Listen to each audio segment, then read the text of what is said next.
would say, welcome to the damage report. But it's the blackest Black History report ever. Hi, Travis. Hi, Davette. How you doing? I'm well. How are you? I'm good. This week on this Black History report, we're just continuing the discussion about Kendrick Lamar and his wonderful protest. Absolutely. So we're going to talk about it actually on the main episode that's going to come out later this week. Yeah. This will come out earlier. Sorry. Yeah, we talked about it a little more extensively there. But yeah, but we're going to just talk about Kendrick all over the pod this week because he deserves to be celebrated and loved and a part of our coup discussion. Yeah. I'm going to talk a little bit today more about it because as a creator of art and person who loves words, he minced not a one last night. I was reading something. It said the biggest protest in Super Bowl history happened on the stage tonight, and folks screaming it's boring or trash because it went over their heads. This is what you didn't see. Like, think about all the things that you didn't see. Wasn't right there. The people that don't like it are taking it on the surface level for the things that just the pure entertainment value as they see it. And if they are dismissive of any kind of revolutionary part of it, they're just going to dismiss it on some kind of base level, aka I couldn't understand the words. Why couldn't they put subtitles on it for us to us in quotation marks Turn to understand? Turn on your captions, sir. So it was okay. So yeah. So okay. So we know that the blacks built this country, right? So everything. America being built on the backs of black people. Mm-hmm. And then we talk about how being cool in our culture has always been stolen, no matter how many people try to steal it. What's the term? They not like us. Yeah, right? Right. So, of course the people who are mad are the people who it was not about. Right? It was about the people that think that it's not about them. You know what I mean? Who think right, it's not. Right. Know? So it was about the people who control the media, who control the labels, and who control the divide. Right? Which goes all the way from a corporate level to a government level. Mm-hmm. It covered all of it, really. Yeah. Uncle Samuel Jackson started it off with the rules of the game of historical white America. Yeah. Which I thought, I was like, okay, so you got Samuel L. Jackson playing Uncle Sam. That's an intentional choice. Yeah, and then you also have to think about, his character in Django. And he was an Uncle Tom. The Uncle Tom or a Sambo, right? Yeah. Right. And it gets better. So then you got he tells the rules, right, of the historical game, right? Then there was a bunch of blacks hanging on a corner. Which I was just like, people are not getting this. They're just doo-wopping on the corner, right? But we got to run because here comes the law. And then somebody has to die. And then deduct a life and create an environment to cancel each other out. So I think about the difference between, just the physicality difference between Drake and Kendrick. Now remember, they're on the same label, right? Then think about Squid Games.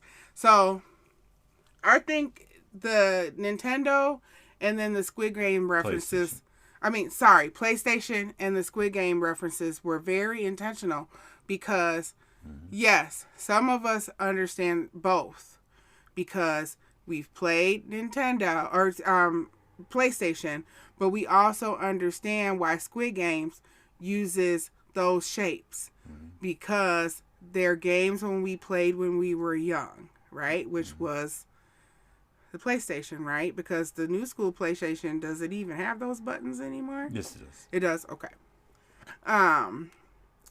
So the Squid Games start with symbolizing the rich killing the poor for entertainment, right? Which is what Squid Games is, right?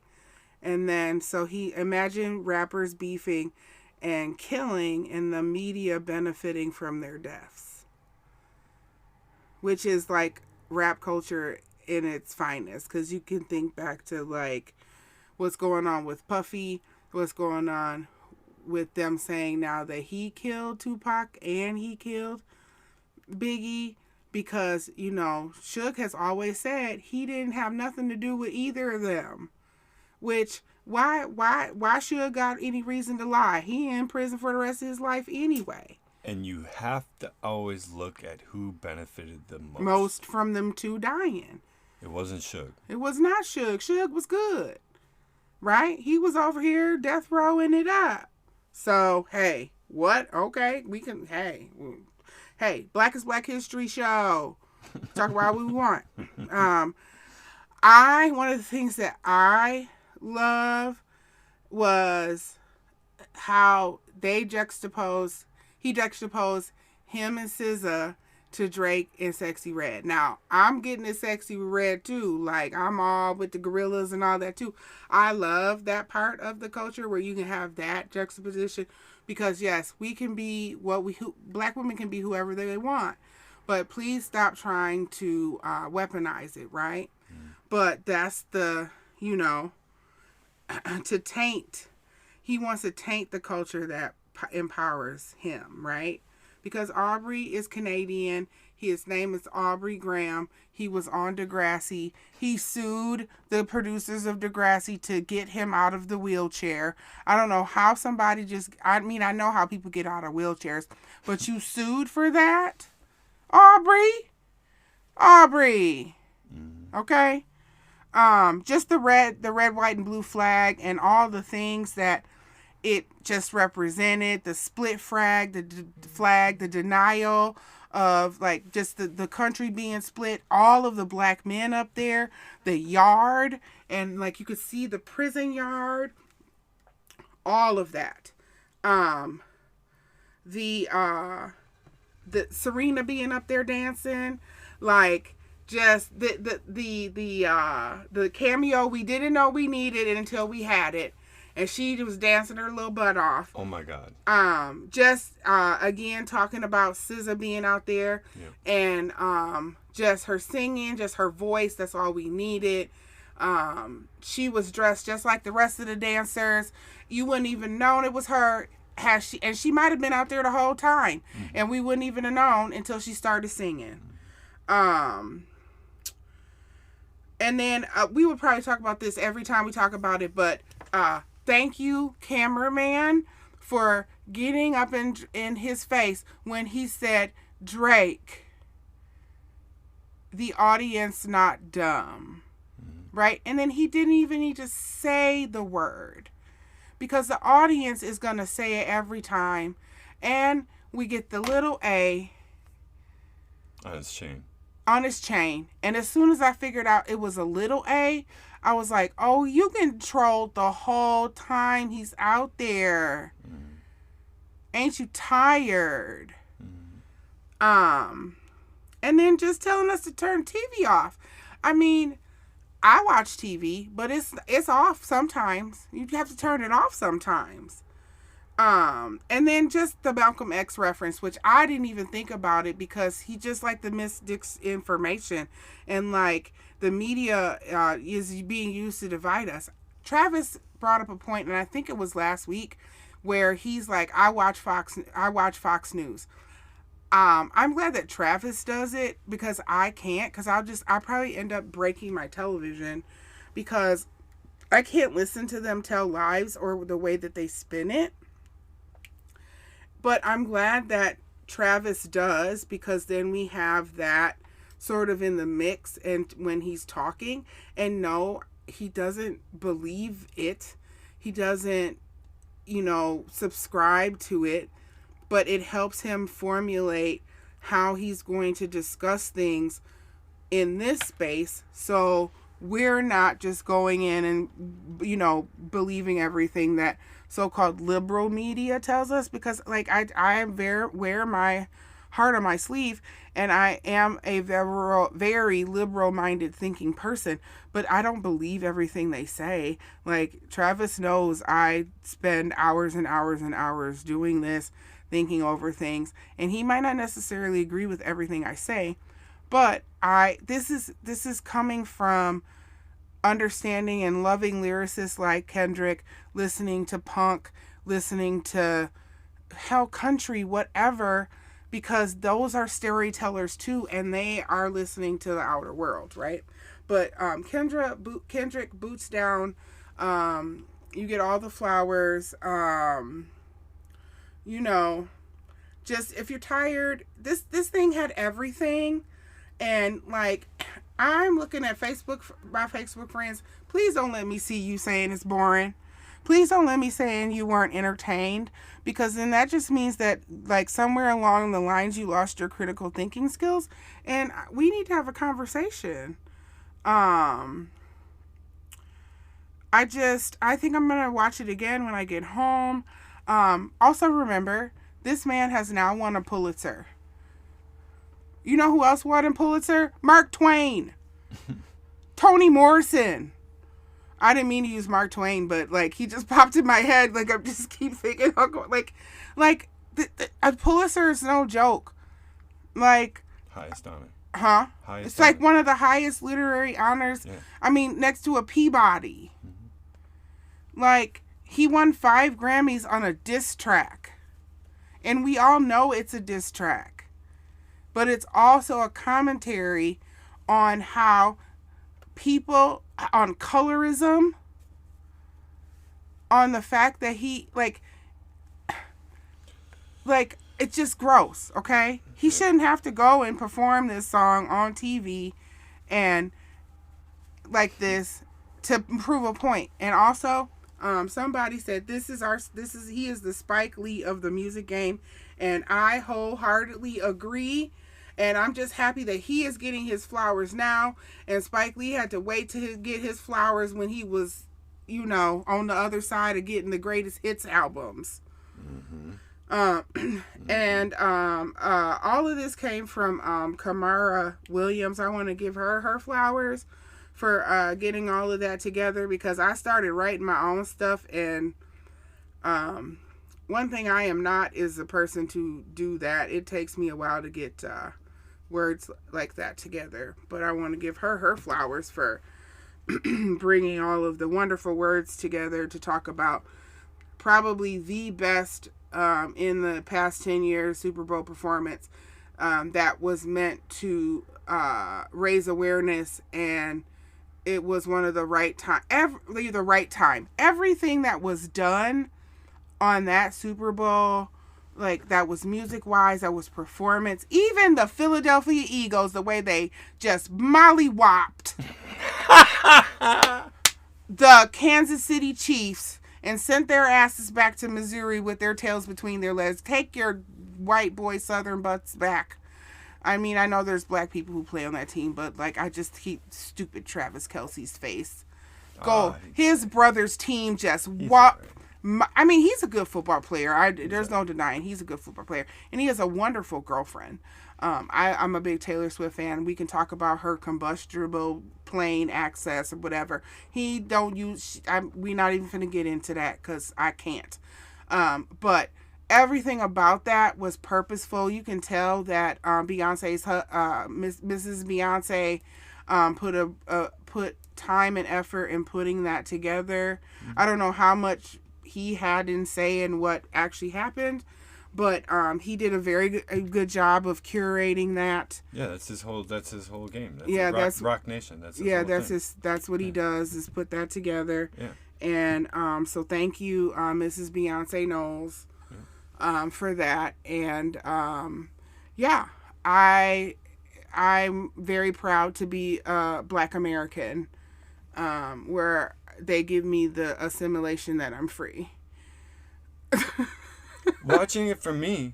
Oh, sorry. Now the white man's gonna talk. No, I'm just kidding. No. I'm teasing, America. No, I'm just giving my opinion, and just like Travis, you just said, it makes you proud. Like, it makes me proud. Made me want to stand up. It makes me proud to just be an American, that we can still do that.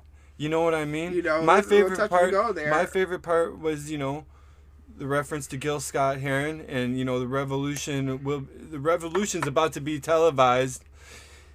It's the right time to do it, but you picked the wrong guy. I know that. Oh my God! Right, you picked the wrong guy. But hey, oh Travis, let's talk about the bell bottoms. Oh, I mean, hey, look, what do I have on today? Me too. We both have on bell bottoms. Me too. And mine have flower power on them. Travis and I have been wearing bell bottoms since high school. Like, I mean, I have so many that, like, I used to have to cut them because they would get so much salt on them that they would stand up on their own. And my friend in college would make fun of me. She would stand my jeans up. Yeah. But like, they weren't quite bell bottoms in the traditional sense. They were more flare legs. They were. But honestly, like, I saw my pants that I wear all the time in them, and I'm like, I was like, all of a sudden, my pants just came back in style. Thank you, Kendrick Lamar. Like, you affirmed it to me. I like wearing flare leg pants and shell toe shoes.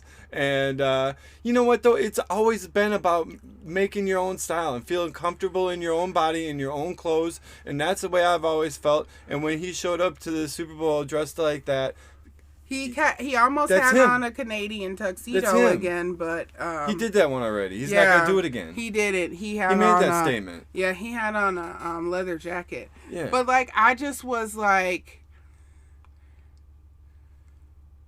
so excited. Yeah. And I'm very proud of Mr. Lamar. And like I said, Mr. Lamar, we would love to have you come on our little podcast and just ask you questions. And I am working on one of your songs to just sort of try my hand at the rapping. I'm not, but it's hard. He's one of the most technical, best rappers there's ever been in the, I'm not technical like that, but I'm gonna try. And we'll make sure to tag you in it. We're gonna tag you in this too, because we want you to get all your flowers. So this week on the Blackest Black History report ever, we are going to talk about space. The final frontier. Because Travis is a big fan of space. He would like to go to space, but I have to remind him that we don't have the daddy Warbucks for that. So we have to watch Star Trek. And just so you know, Travis has a Star Trek podcast I do. Called Something Trekking and Retrekking. See, Retrekking. Put some respect of Retrekking. You know what? Respect it. I was making a joke. We were gonna get there. Retrekking, and I think it comes out like every couple weeks. I don't know if they're on such of a schedule like we are. I try to get it out as often as possible. But search all of the podcast platforms like we are on, and you can find it if you're in the Star Trek. Yep. And I'm hoping that he will do a introspective with me on the new movies at some point, because those are my favorite. Absolutely. And we'll do that. Yeah. And then I love space and I love Star Trek because my mom loved Star Trek because she really thought that society was gonna like get there. My mom was such a genius brainiac. And so I thought we would do this week on Black women and space. And now this is not an exhaustive list or everybody or don't come for me, okay? This is just who I picked because it's my fucking show. Okay? Everybody got it? Yeah, I got it. All right. Travis always got it. I got it. Because Travis knows. Okay, so Travis, have you seen Hidden Figures? I have not. Well, we're going to watch it when we get done. Oh, yeah? Yeah, because I got to let the spasms calm down in my side. Mm-hmm. So today, I want to talk about some of the women that were in the movie and some of the women that are not. Because the movie is like a amalgam of the women put together, but there are, you're right, you know, and it's not, right. Yeah, okay. Right. For storytelling purposes. Exactly.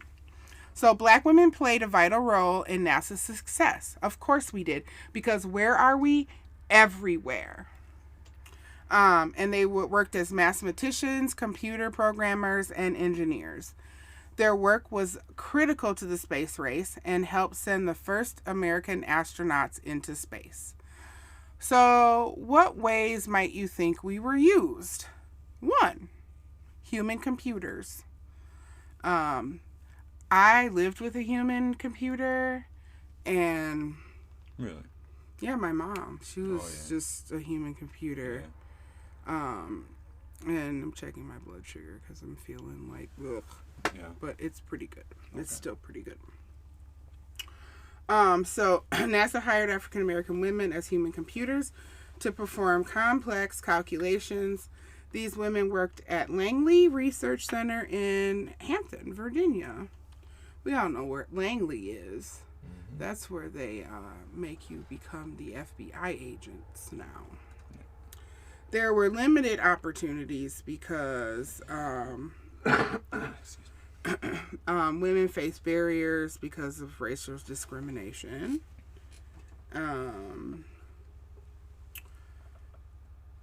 So in 1962, you know, Mr. John Glenn went up into orbit, and these are the famous ones we know: Mary Jackson, Katherine Johnson, and Dorothy Vaughan. Those are the ones that Hidden Figures are about. The real life personalities. Yes. Yeah, right.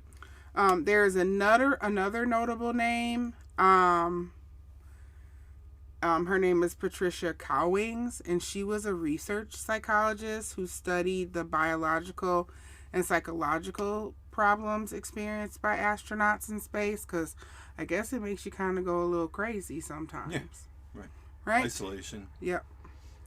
So, here's something about 2 of the first black women who were in space or who worked at NASA. And then we have an engineer and an astronaut. Okay, so Mary Jackson. So she first became the first black female engineer in 1958. She worked in the Theoretical Performance Group at Langley Research Center in Hampton, Virginia. She led programs to promote equal opportunities in STEM. And then in 2021, they renamed NASA's headquarters for her in D.C. And she is one of the women, I believe, that is in, they talk about in Hidden Figures. And she's like the sweetest little old lady. Yeah. Like she is. Still alive? I think so. Okay. I'm pretty sure she is. All right. And then the next one, everyone should have heard of. If you haven't, you probably should just, I don't know, blame your education. Blame your education. Yeah, that's really what you should do. Mm-hmm. Her name is Mae Jemison. She is the first black woman to go in space in 1992. She was a medical officer in the Peace Corps in Liberia and Sierra Leone. She has a degree in chemical engineering and African American studies from Stanford. Her medical degree is from Cornell. In 1993, she left NASA to become an entrepreneur and educator. She's also an author, and so she is the only woman to be an astronaut for real and on TV. She has been on a couple episodes of Star Trek. So you should find her. Yeah. Yeah. I always thought I would get to go to space. I haven't been yet, but You don't say. I'm still thinking that There's a chance. No. There's a chance. No, we don't have Elon Musk money. But we have an Elon Musk, so. Yeah, that dude is not taking any of us to space, man, dude. No, he's got implants in his head. Like, what the? I hate that dude. So in the last couple minutes, if you guys have any ideas about who we should talk about, Travis, what's the email? The email for our podcast is makesensepodcast123@gmail.com. That's makesensepodcast123@gmail.com. Or you can leave a message or a note or find us on social media. But before we go, just quickly, we need to give somebody the award. So Omarosa award goes to, in celebration of Black History Month, we have Silk the Shocker. Do y'all remember Silk the Shocker? Master P's little brother or nephew or something? They're related somehow. Yeah, something like that. Like we were talking before we just started the show. I'm aware of him. I've heard his stuff. I've just never been a fan of No Limits and like the No Limits style. You're a horrible black person adjacent friend. I'm sorry. Bye. I'm sorry. You Hirsch. I'm sorry. So Silk the Shocker. So I read this and I just thought it was funny. He's the first black man to ever consecutively lose the beat, find it, and somehow lose it again in every song he was on. Hashtag Black History Month. So Silk the Shocker, happy Black History Month as we give you the Omarosa Award.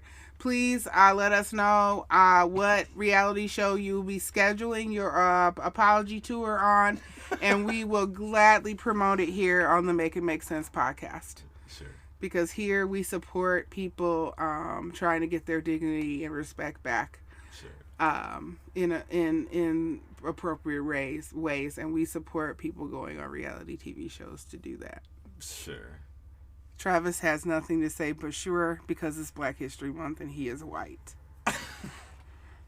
America, we hope you enjoyed this takeover of the Damage Report by the Blackest Black History Report, and we'll see you next week. Holler!